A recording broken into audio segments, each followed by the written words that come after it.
आपको भोपाल लिए चलते हैं, जहां जल अभियान परिषद सम्मेलन का आयोजन किया गया है और मुख्यमंत्री डॉक्टर मोहन यादव क्या कुछ कह रहे हैं, आपको सुनवाते हैं।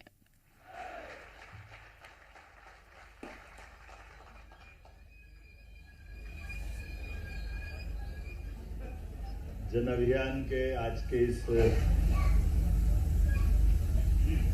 समृद्धि योजना अंतर्गत समग्र ग्राम विकास एवं विकास के विभिन्न आयामों विषयों पर ये जो प्रशिक्षण सह कार्यशाला का जो आयोजन किया गया, इस आयोजन में मंच पर विराजमान हमारे सुयोग्य उप मुख्यमंत्री और बहुत दिनों से लगातार कामों के आधार पर अपनी पहचान बनाने वाले हमारे विद्यार्थी परिषद के पूर्व साथी श्रीमान जगदीश देवड़ा जी,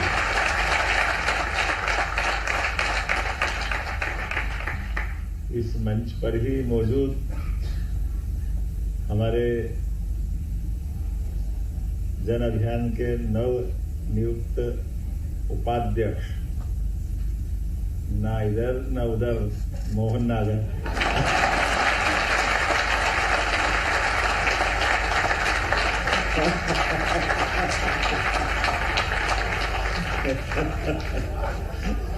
मैं ऐसा नहीं बोलूंगा, सीधी सख्त एक निगाह है सामने काम की, तो इसलिए मैंने कहा ना इधर ना उधर मोहन नागर। मंच पर ही विराजमान हमारे पीएस श्रीमान संजय शुक्ला जी, श्रीमान पांडे जी,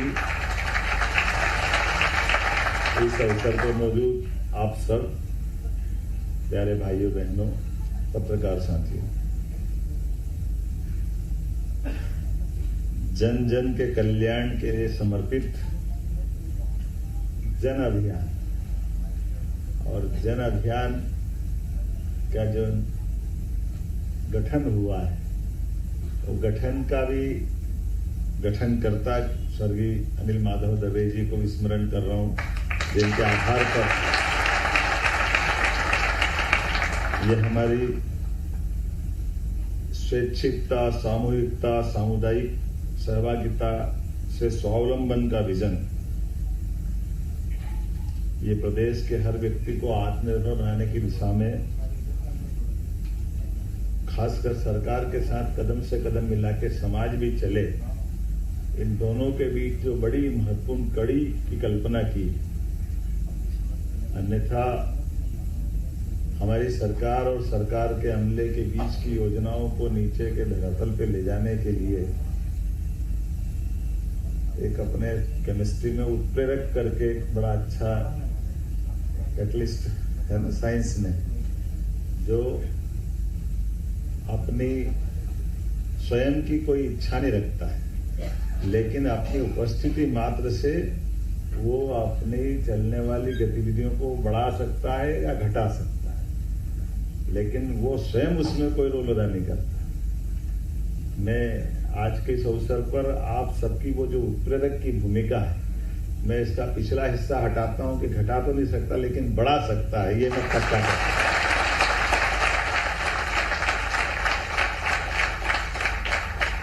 इसलिए मैंने जब नीचे से ऊपर आ रहा था तो मैंने उपाध्यक्ष जी से कहा कि जन अभियान के जन जन अभियान ये सबके अभियान का हिस्सा है, और ये बात भी सही है कि हमारे लिए जब से जन अभियान परिषद बनी है, आपकी बड़ी भूमिका है अलग अलग सेक्टर में, भूजल भंडारण में भी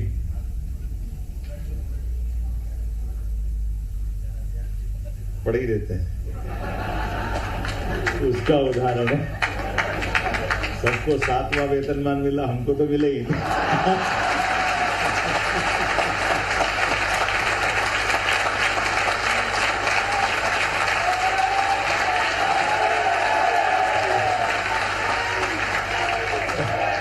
अरे मैं समझ नहीं पाया, आपने नहीं मिलने के लिए ताली बजे के बाद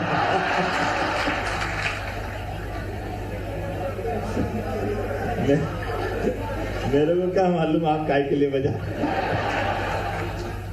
भगवान करे आप ऐसे बजाते रहो तो मेरा काम बराबर चल जाए। हमारे लिए ये बहुत आनंद है। और मुझे नहीं मालूम कि मोहन नागर जी का नाम अच्छे भाव से लिए मोहन नागर जी मैंने बोल दिया उनका नाम पूरा तो, लेकिन सच्चे अर्थों में भगवान कृष्ण का नाम मोहन क्यों पड़ा, क्यों पड़ा होगा? है?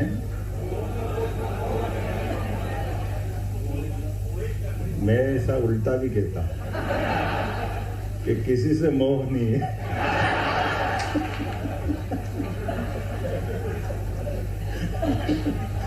लेकिन व्यवस्था से मोह है।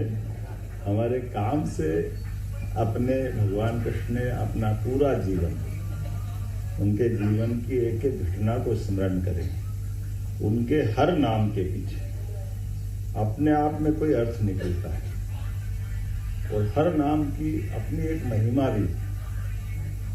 और भगवान की उनकी जीवन की पूरी लीला के विविध पक्षों को अगर पकड़ते चले तो आपने कहा कि हमारे भारत की आत्मा गांव में बसती है। भगवान कृष्ण के जीवन की प्रत्येक घटनाओं में इस भारत की आत्मा से तादात्म्य मिलता है। उनका कहीं अलग जुड़ाव नहीं, छिपाव नहीं, सदैव लगाव। और कृति से संस्कृति और संस्कृति में होने वाली विकृति से लड़ते हुए अगर कोई अतीत के काल में 5000 साल पहले दिखाई देते हैं, उनका नाम है भगवान श्री कृष्ण, जिन्होंने ये आपके जैसे ऐसे कई अभियानों को हाथ में लिया। हर वो अभियान जो जन अभियान करती है, उनके अपने जीवन के विविध पक्षों से अपने को कदम कदम पे दिखाई देते हैं। हम उनके उन खाली केवल दृश्यों को देखें, याद करें, वो सच्चे अर्थों में उनके उस भाव को समझने का प्रयास करें तो अपने आप हमारी भूमिका या हमारा मूल उद्देश्य की पूर्ति हो जाती है। आप कल्पना करो, जल पे सबका अधिकार है, लेकिन जल पे अगर कोई नाग देवता बैठ जाए तो फन पे नाचने वाले वो है भगवान कृष्ण।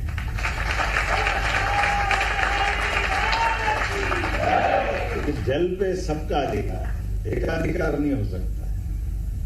जन जन का अभियान है, जन जन का अधिकार, इसलिए वो वहां भी दिखाई देते।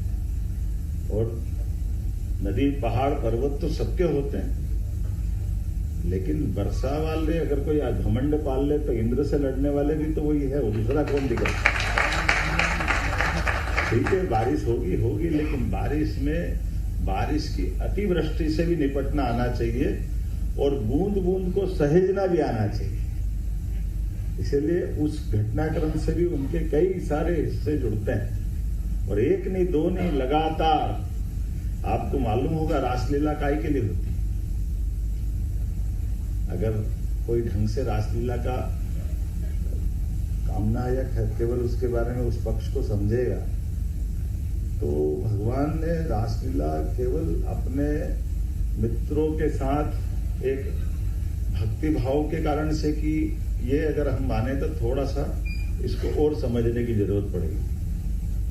उनको उसी दिन मालूम था जिस दिन वो घर में अपने आंख खुलने के साथ ही भगवान कृष्ण ने जिस घर में अपनी जीवन यात्रा प्रारंभ की, उस जीवन यात्रा में उनको शुरू से जो कष्ट आते गए, कष्ट कभी पूतना आती है, कभी बकासुर आता, धेनासुर आता, जब देखो जब कंस के मारने के भगवान कृष्ण के जो जो उपाय होते गए, हर उपाय से लड़के निपट करके वो सामने आते गए। लेकिन ये भी अंदाज लगा लो कि गोकुल से मथुरा की दूरी कितनी है। ये दूरी की आकलन बहुत थोड़ी सी है, लेकिन उस कंस से लड़ना है, इसलिए लड़ने के लिए हमको सेना बनाना है। और सेना बनाना तो क्या पुरुष क्या महिला, तो राधे रानी को भी जोड़ा, भले वो विवाहित थे और उनके साथ में वो महिलाओं की टीम इकट्ठी करने आई हुई है। और कृष्ण भगवान ने अपने मित्रों की सेना बनाई और जो अपनी बाल गोपाल की सेना बनाई। हमने सबने देखा कि कंस को अगर घर में जाके परास्त किया तो कृष्ण भगवान केवल प्रैक्टिकल कल्पना करोगे, अगर कृष्ण भगवान अकेले गए होंगे, बलराम अकेले गए होंगे, तो कोई एक सत्ताधीश, वो भी ऐसा सत्ताधीश जिसका पूरे देश में नाम चलता है, वो अपने सारी सेना और सारे सेनाधिकारियों के बीच में उस बड़े भीषण कार्यक्रम में अकेले भगवान कृष्ण बलराम कैसे मार सकते? तो ऐसा माना गया कि वो सारी टीम को लेके गए और उनको आकलन था कि आज नहीं तो कल हमको ये सामूहिक रूप से जनशक्ति की जरूरत पड़ेगी। तुमने जनशक्ति खड़ी की और जनशक्ति के भरोसे से जाकर के उसके महल के अंदर वो मल्ल युद्ध तो बहाना था, लेकिन मल्ल युद्ध के बहाने से एक के बाद एक जब उन पे आटक होते गए तो आखिरकार भगवान कृष्ण ने अपने मित्रों से कहा तुम टूट पड़ो। तो जो कंस का साथ दे रहे हैं उनके मित्र उनको मारते गए, ऊपर कृष्ण भगवान अपने बलबूते पर अकेले टूट करके कंस को मारा। तो ये जो समाज की ताकत का सबसे बड़ा उत्कृष्ट उदाहरण कोई बना तो कंस का वध नहीं बना, ये कृष्ण की विजय बनी है जनशक्ति के माध्यम से। ये हमारे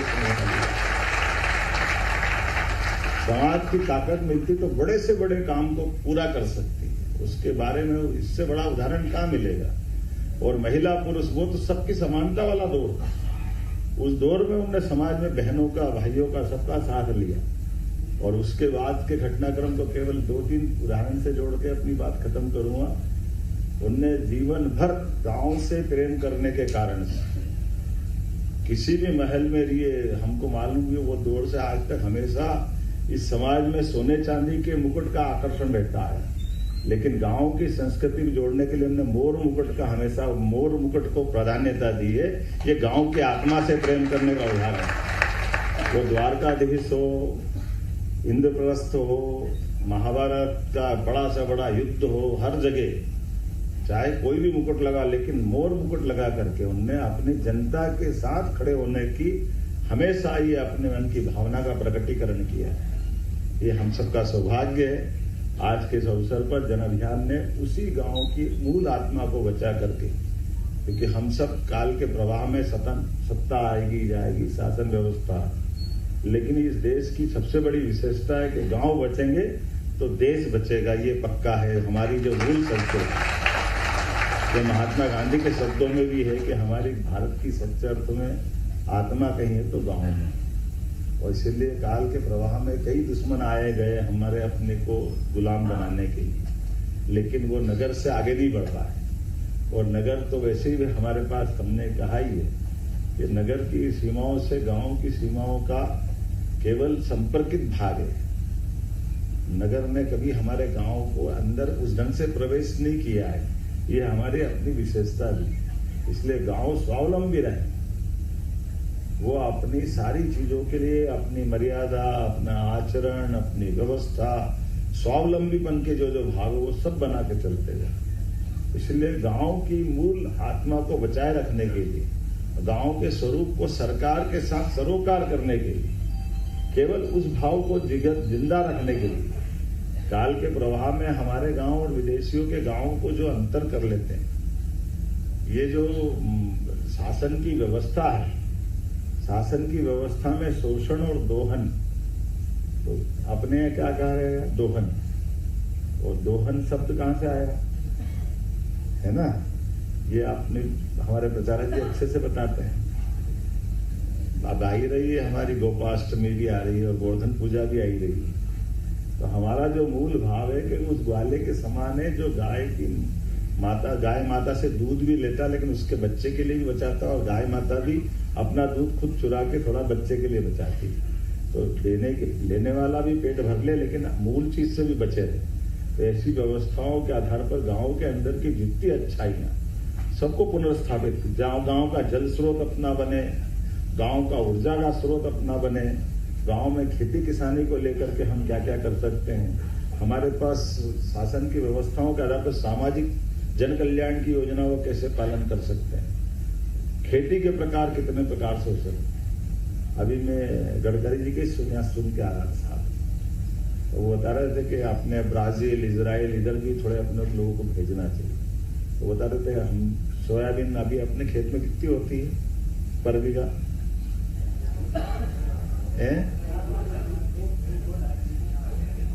है ना, और ब्राजील में कितनी होती है 30 कुंटल प्रति बीघा। अब बीघा तो बराबर ही, लेकिन अगर अपने को 30 कुंटल कराना है, इजराइल की टेक्नोलॉजी से और आगे बढ़ जाती है। हमारे यहाँ 22 कितने इंची होती है एवरेज, 40, 30, 32 से तो ऊपर ही होती है। और इजराइल में कितनी होती है क्या संजय जी, है ना?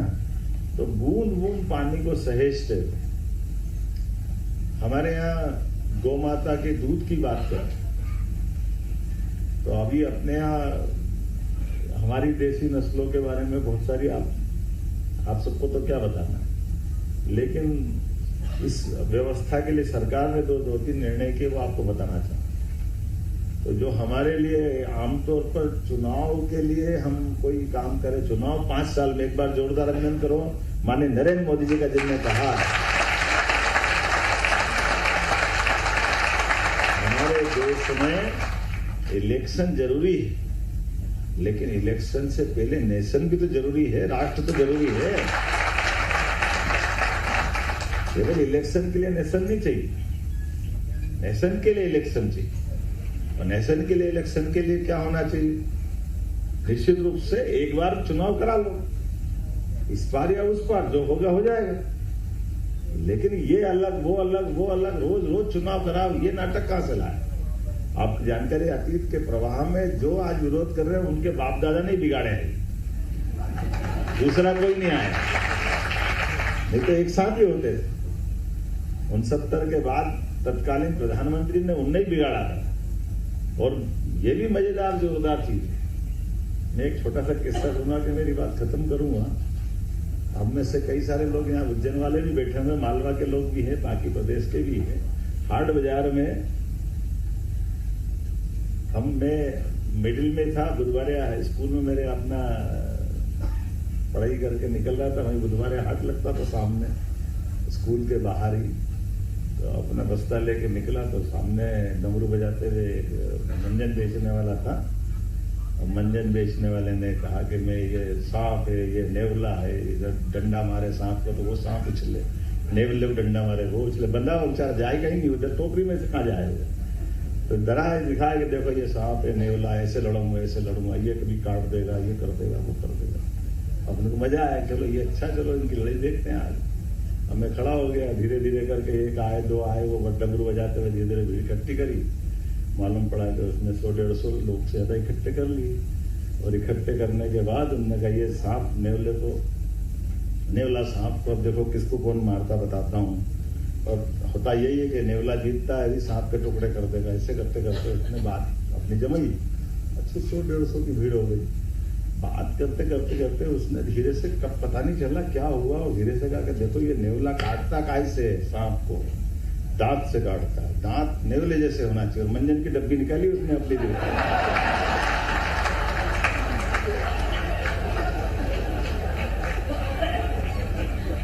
ये मंजन की डब्बी अगर है तो दांत आपके भी नेवले जैसे हो जाएंगे। ऐसा करते करते किस किस के दांत खराब है, वो दांत खराब तो जीवन खराब है, ये वो अपनी उसने वो सांप नेवले तो धरे रहेगा, 100-150 डब्बी बेच दी उसने अपने। अब आखिरी तक अपन तो मंजन वाले खरीदने वाले थे नहीं, लेकिन जिज्ञासा थी कब लड़ाए कब लड़ाए कब लड़ाए।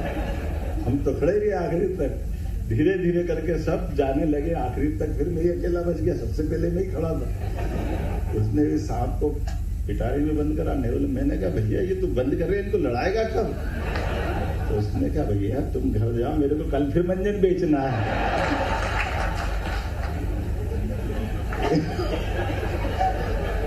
ये तुम्हारे जैसे आ जाए तो मेरे सांप मरवा देंगे।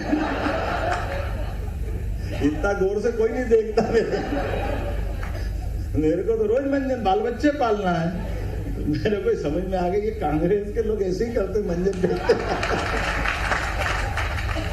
इनको अपने मूल बात से, मूल भाव से कोई लेना देना नहीं। इनके अपने कुछ भी बात जो भी कर दिया। आप बताओ संविधान का उल्लंघन किसने किया? संविधान दत्ता बताते हुए कोर्ट ने, सुप्रीम कोर्ट, हाई कोर्ट ने इलाहाबाद से प्रधानमंत्री को अयोग्य घोषित किया, उनने आपातकाल लगा दिया, सभी कोर्ट के पावर खत्म कर दिए।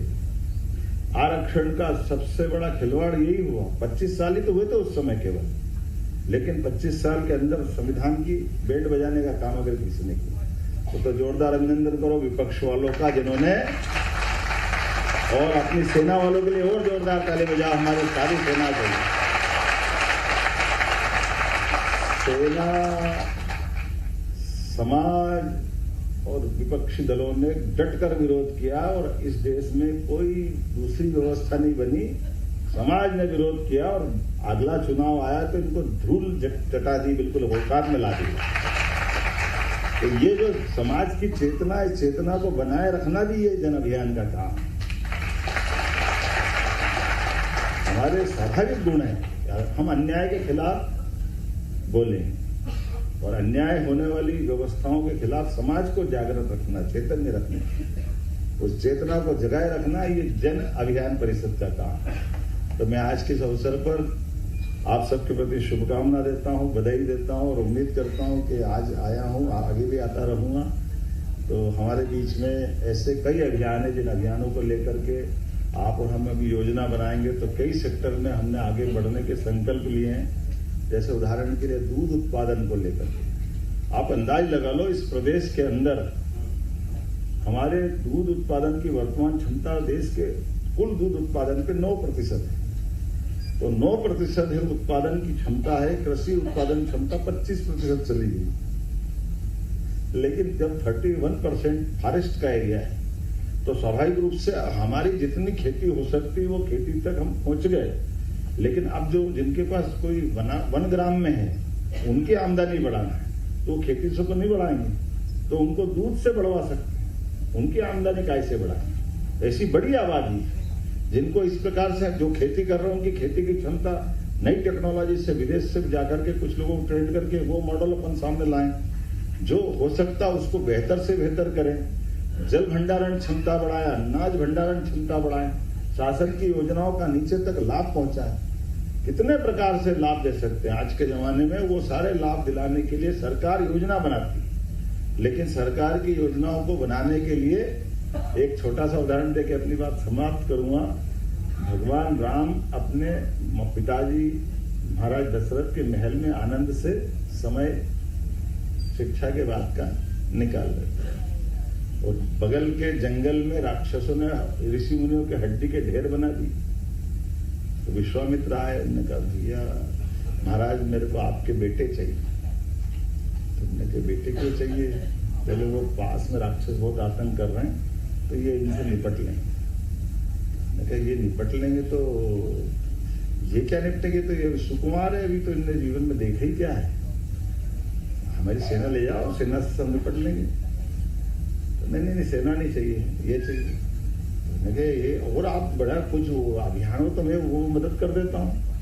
मैंने कहा महाराज कुछ नहीं चाहिए, केवल ये मेरे को दोनों राम लक्ष्मण दे दो, हम काम चला दें। अब इसके दोनों प्रकार के अपन इसकी परीक्षा करोगे, बोलने वाली बात का क्या अर्थ निकल रहा है। विश्वामित्र जी क्या कह रहे हैं? विश्वामित्र जी की बोलने की एक ध्वनि ये भी निकल रही है कि अगर वो सेना ही सब कर देती तो ये आते ही क्यों यहाँ पे? नई व्यवस्थाओं में कोई गड़बड़ी हुई है, उसी का तो परिणाम है। तो व्यवस्था को लड़ने के लिए नवयुवाओं को आगे आना चाहिए और नवयुवकों को इसमें राजकुमार उनके मिले। और हमने देखा भगवान राम लक्ष्मण ने क्या पताका फहराई जीत की। सब जिनने हड्डियों के ढेर लगाए थे उनको ढेर करने का काम अगर किसी ने किया, भगवान श्री राम ने किया, भगवान लक्ष्मण ने किया।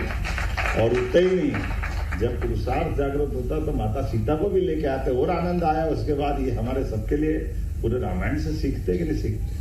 तो आप सबकी भूमिका विश्वामित्र की है, ये भी मैं मान के चलता हूं कि आप सब नए राम लक्ष्मण ढूंढोगे और हमारी व्यवस्थाओं की जो हड्डियों के ढेर लगे हुए हैं अव्यवस्थाओं की, उनको सुव्यवस्था में बदलोगे। बहुत बहुत धन्यवाद।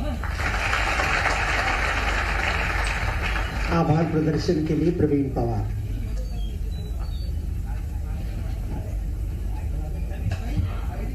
समृद्धि योजना अंतर्गत समग्र ग्राम विकास के प्रशिक्षण सह कार्यशाला में हम लोगों के मध्य परिषद परिवार मोहने वाले जो एक 7वां वेतनमान शब्द बोला, उससे जो हमारे सभी कार्यकर्ताओं को आदरणीय मुख्यमंत्री जी का जो मोहा है और मोहन शब्द का